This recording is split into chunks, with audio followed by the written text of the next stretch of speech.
Bangla news TV থেকে তাহিয়া পাপড়ি বলছি, Hollywood Los Angeles থেকে প্রচারিত একটি বাংলা টেলিভিশন। আমার পাশে আছেন এখন আমিরুল হক আমিন, জাতীয় গার্মেন্টস শ্রমিক ফেডারেশনের সভাপতি এবং জাতীয় শ্রমিক ফেডারেশনের সাধারণ সম্পাদক। বর্তমানে তিনি বাংলাদেশ ওয়ার্কার্স পার্টির সদস্য হিসেবে কাজ করে যাচ্ছেন। তিনি 90 এরশাদ বিরোধী গণ আন্দোলনে ছাত্র সংগ্রাম পরিষদের সদস্য হিসেবে ভূমিকা রেখেছেন।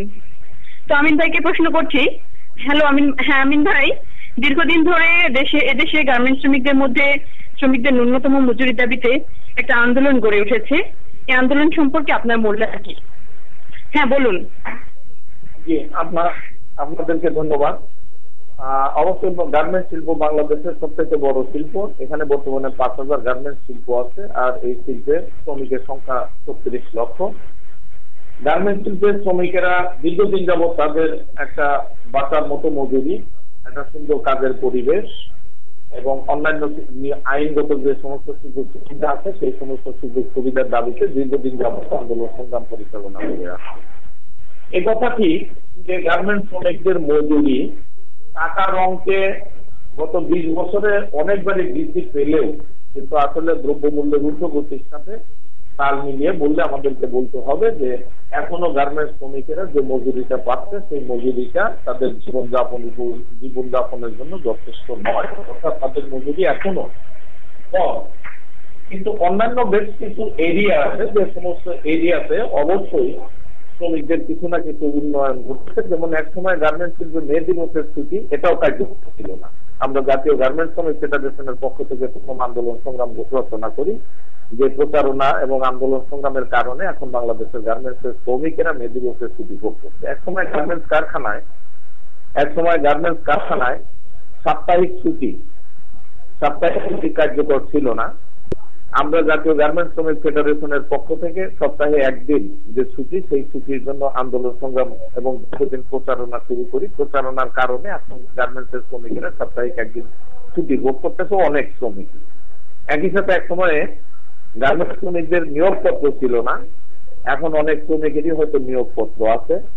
গার্মেন্টস সেক্টরের শ্রমিকদের মজুরি কাঠামো ছিল না, এখন সমস্ত শ্রমিকদের জন্য নিম্নতম মজুরি কাঠামো সেটাও আছে। একই সাথে আমরা গার্মেন্টস কারখানাগুলোতে যে কাজের পরিবেশ এবং শ্রমিকদের যে ট্রেড ইউনিয়ন অধিকার বাস্তবায়ন করা, শ্রমিকদের ট্রেড ইউনিয়ন অধিকারটা এখনো বাস্তবায়ন হয় নাই। আমরা শ্রমিকদের ট্রেড ইউনিয়ন অধিকার বাস্তবায়ন, যাতে প্রত্যেকটা কারখানায় তারা ট্রেড ইউনিয়ন করতে পারে, উন্নত কর্ম পরিবেশের মধ্যে দিয়ে কাজ চালিয়ে যেতে পারেন, আমরা তার জন্য আন্দোলন সংগ্রাম করে যাচ্ছি। একটা বড় নেগেটিভ দিক হচ্ছে যে এখানে মাঝে মাঝে অগ্নিকাণ্ড ঘটে এবং এই সমস্ত অগ্নিকাণ্ডের কারণে গার্মেন্টসের অনেক শ্রমিক অগ্নিকাণ্ডে নিহত হয়। তার মানে হচ্ছে যে এখনো আমাদের কর্ম পরিবেশটা যথেষ্ট উন্নত নয়। অগ্নিকাণ্ড নানাবিধ কারণেই ঘটে। অনেক সময় বৈদ্যুতিক অগ্নিকাণ্ড ঘটে, আর অনেক সময় দেখা যায় যে সেখানে শ্রমিকদের যেভাবে সচেতন করা দরকার অগ্নিকাণ্ডের বিষয়ে তাদেরকে সেই সচেতনতা তৈরি করা হয় নাই, যে কারণে অনেক সময় সেখানে অগ্নিকাণ্ড ঘটে। আর সবচেয়ে বড় যে বিষয়টা সেটা হচ্ছে অগ্নিকাণ্ড একটা কারখানায় ঘটতেই পারে, কিন্তু অগ্নিকাণ্ড ঘটলে সেখান থেকে ঠিকভাবে দ্রুত শ্রমিকেরা স্টেপ করতে পারবে সেই ধরনের প্রশিক্ষণ নাই। অনেক কারখানাগুলোতে বিকল্প সিঁড়ি নাই, অগ্নি নির্বাপক যন্ত্র নাই, যে কারণে দেখা যায় যে সেখানে আসলে অগ্নিকাণ্ড ঘটলে ক্যাজুয়ালিটির সংখ্যা অনেক বেশি মাত্রায়। তো আমরা একটা উন্নত পরিবেশ, জীবনযাপন উপযোগী মজুরি এবং শ্রমিকদের যে ট্রেড ইউনিয়ন অধিকার, সেই অধিকার প্রতিষ্ঠার জন্য শ্রমিকদের নিম্নতম মজুরি, যারা হেল্পার 7ম গ্রেড, তাদের নিম্নতম মজুরি হচ্ছে মাস থেকে 3000 টাকা। আর দক্ষ শ্রমিক যারা সুইং মেশিন পরিচালনা করেন, কাপড় সেলাই করেন, দক্ষ, তারা হচ্ছে 2 নম্বর গ্রেডে, তাদের মজুরি হচ্ছে 4218 টাকা। অবশ্যই আমরা এগুলো বিবেচনার মধ্যে, যেহেতু আমরা ট্রেড ইউনিয়ন করলেও আমরা অবশ্যই কিভাবে ইন্ডাস্ট্রিটা সার্ভাইভ করবে এবং কিভাবে দেশটা ইন্ডাস্ট্রিয়ালাইজেশন হবে, কিভাবে কাজের আরো অন্য বেশি পরিমাণে কর্মসংস্থানের সুযোগ ঘটবে, এগুলো অবশ্যই আমরা বিবেচনা করি। কিন্তু আপনি নিশ্চয়ই অবগত আছেন, আপনি যেভাবে বললেন একইভাবে নিশ্চয়ই আপনি অবগত আছেন, পৃথিবীর সবচাইতে কম মজুরি হচ্ছে বাংলাদেশের গার্মেন্টস শিল্পের শ্রমিকেরা। এমনকি আপনি দেখেন নেপাল, যেটা আমাদের চাইতে অনেক অনুন্নত দেশ, যেটা গার্মেন্টস এর সংখ্যা কেবলমাত্র 100-র মতো। আমাদের এখানে নেপাল এবং বাংলাদেশ দুইটা জায়গায় গার্মেন্টস একই সময়ে যাত্রা শুরু করে। আমাদের এখানে বর্তমানে গার্মেন্টস এর সংখ্যা 5000, নেপালে গার্মেন্টস এর সংখ্যা মাত্র 100।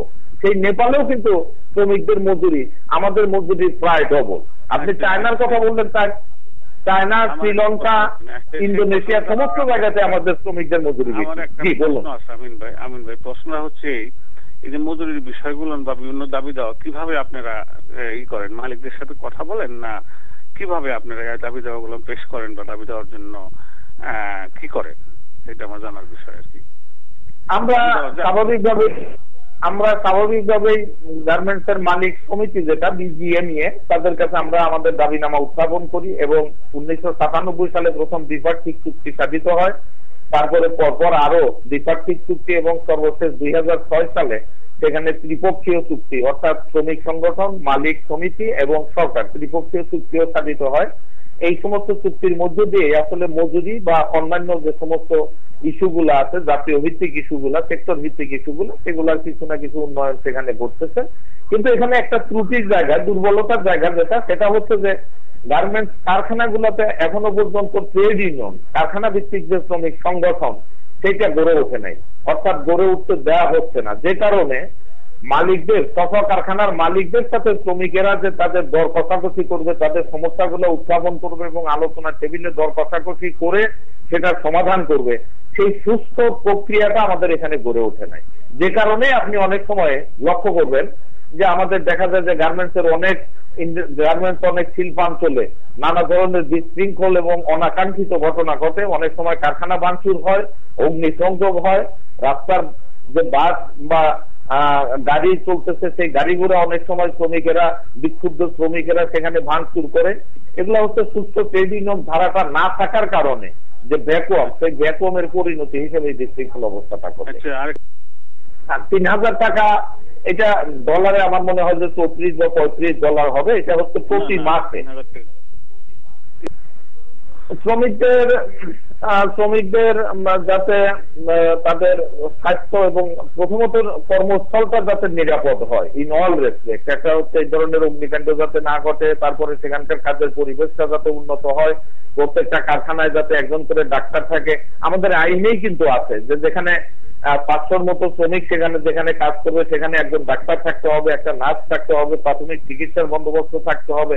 কিন্তু দুর্ভাগ্য হলো যে সেগুলো এখনো বাস্তবায়ন করা হচ্ছে না। যে টাকাটা আয় করে তা দিয়ে তার মানে কিভাবে একজন শ্রমিক সারাদিনে যে আয় করে বা আয় করে যে টাকাটা সে ইনকাম করে সেটা দিয়ে তার কিভাবে জীবনযাপন করে, এই কথাটা আপনি একটু বলবেন। আসলে আমি আগেই বলেছি যে একজন শ্রমিক যারা হেল্পার তার ন্যূনতম মাসিক মজুরি হচ্ছে 3000 টাকা, আর দক্ষ অপারেটর তার মজুরি হচ্ছে 4218 টাকা। এর বাড়তি শ্রমিকেরা ওভারটাইম করে, সে ওভারটাইম করলে পরে 3000 টাকার যে হেল্পার তার হয়তো মাসিক সর্বমোট আয় হয় 4000 বা 4000-এর একটু উপরে হইতে পারে। আর যারা অপারেটর তাদের হয়তো 5000 টাকা বা তার একটু বেশি হতে পারে।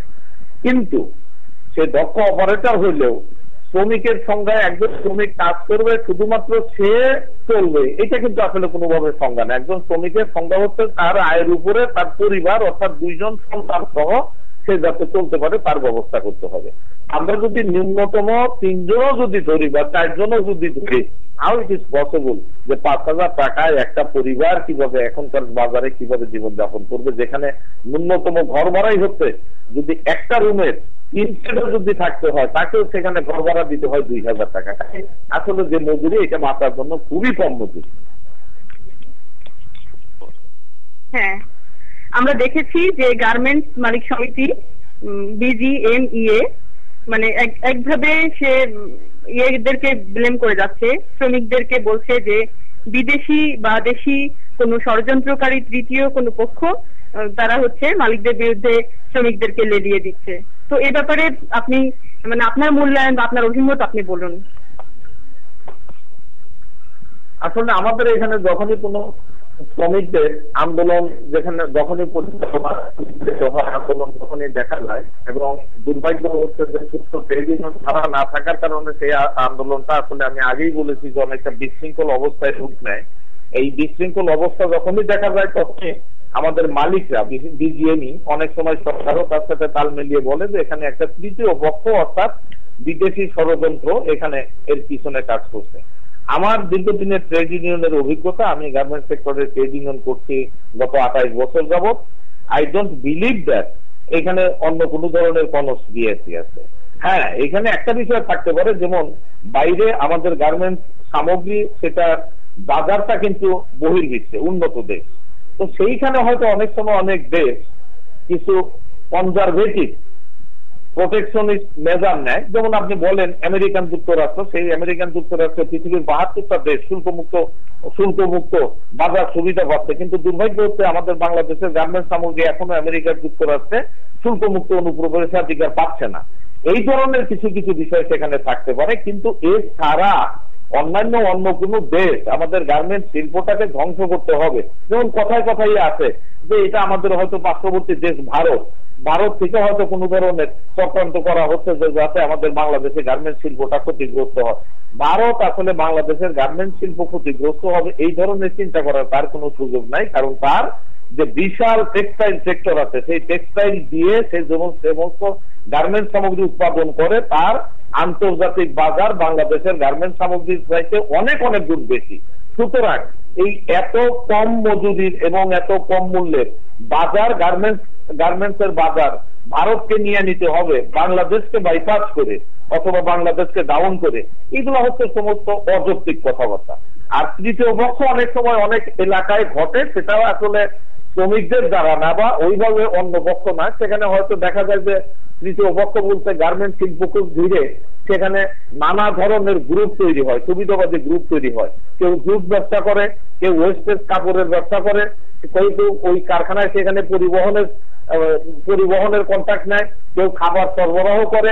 এই যে এক একটা গ্রুপ, এলাকা ভিত্তিক যে সমস্ত গ্রুপ এই কাজগুলা করে, একটা গ্রুপ যখন এই সুবিধাটা পায় আর একটা গ্রুপ সেখানে বিক্ষুব্ধ থাকে, তাদের কারণে অনেক সময় দেখা যায় যে বিশৃঙ্খলা দেখা যায়।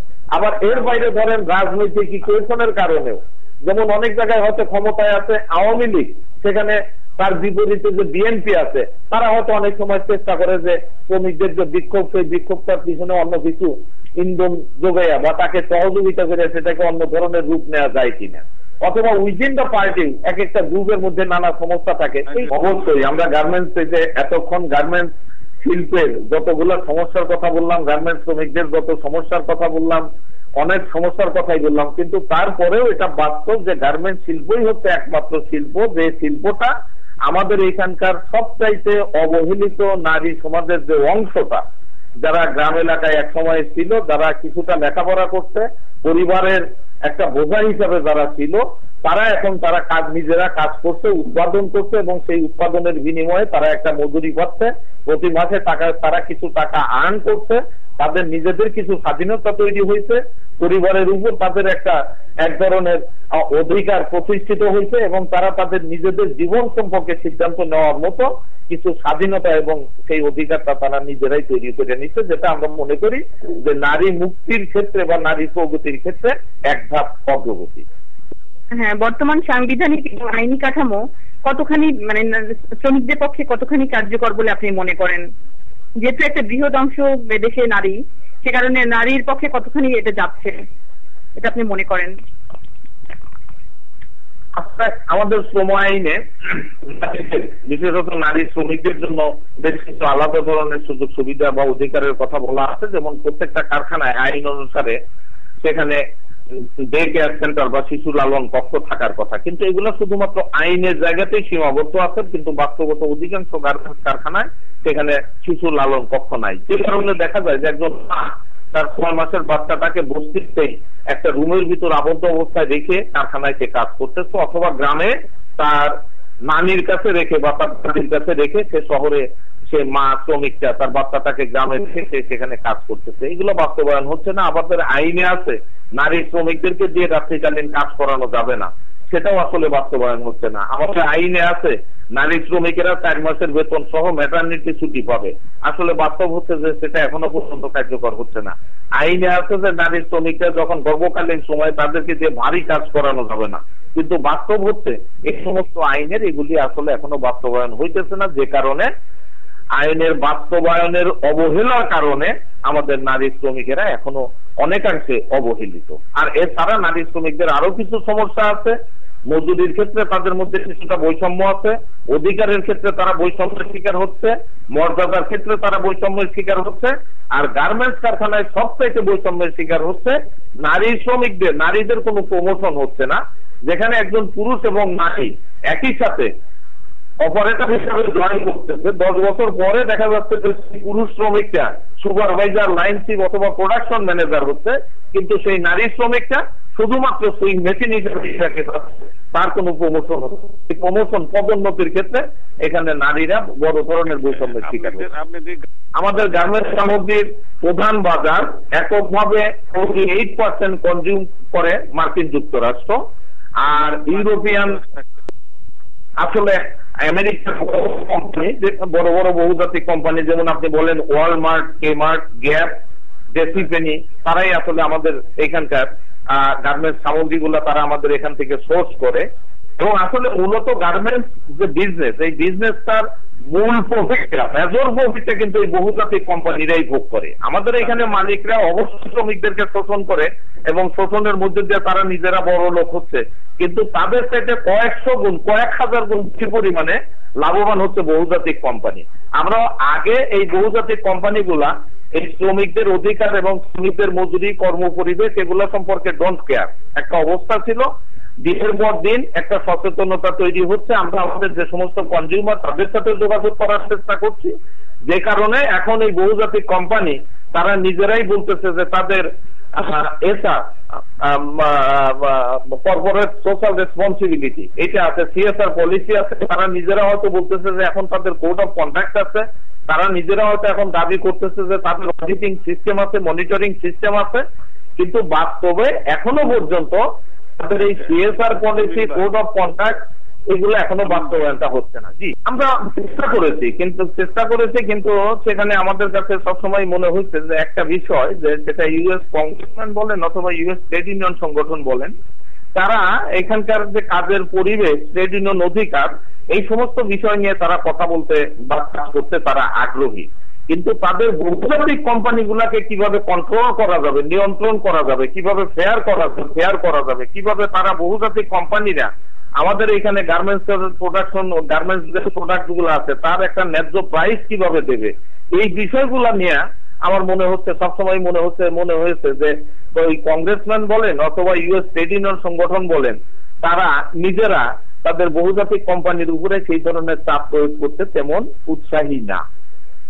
আমাদের গার্মেন্টস এর যে শ্রমিকেরা, এই শ্রমিকদের যদি একটা জীবনযাপন উপযোগী মজুরি, তাদের উন্নত কর্মপরিবেশ যদি নিশ্চিত করতে হয়, তাহলে প্রথম এবং প্রধান দায়িত্ব নিতে হবে বহুজাতিক কোম্পানিদেরকে, কারণ তারাই এই ব্যবসা থেকে মূল প্রফিটটা তারা নিজেরা।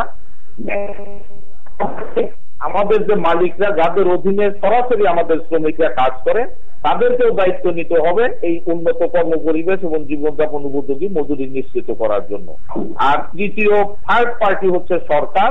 সরকারের অবশ্যই একটা দায়িত্ব আছে, কারণ এই গার্মেন্টস এর শ্রমিকেরা এরা বহুজাতিক কোম্পানি বা দেশীয় মালিকদের অধীনে কাজ করলেও তারা এদেশের নাগরিক। এই নাগরিকদের প্রতি এবং শ্রমিকদের প্রতি সরকারের অবশ্যই একটা দায়িত্ব আছে, এবং সরকারের দায়িত্ব হচ্ছে আইনগুলো কার্যকর করা। যদি এই তিন পক্ষ মিলিতভাবে যদি দায়িত্বটা গ্রহণ করে, বায়ার, স্থানীয় মালিক এবং সরকার, আর আমরা শ্রমিক সংগঠনগুলো অবশ্যই তাদেরকে সহযোগিতা করব। যদি এই ধরনের যৌথ একটা উদ্যোগ যদি নেওয়া হয়, তাহলে আমার মনে হয় যে শ্রমিকরা তাদের জীবনযাপন উপযোগী মজুরি এবং উন্নত কর্মপরিবেশ তারা পাবে। আমাদেরকে সময় দেওয়ার জন্য বাংলা নিউজ টেলিভিশনের পক্ষ থেকে আমিন ভাইকে অনেক ধন্যবাদ। বাংলাদেশের গার্মেন্টস শ্রমিকদের পক্ষ থেকে আমরা আপনাদেরকে ধন্যবাদ জানাচ্ছি, শুভেচ্ছা জানাচ্ছি। আশা করি আপনাদের মাধ্যমে এবং সকলের সহযোগিতায় বাংলাদেশের গার্মেন্টস এর শ্রমিকেরা তাদের জীবনযাপন উপযোগী একটা মজুরি পাবে, একটা সুন্দর ভবিষ্যৎ।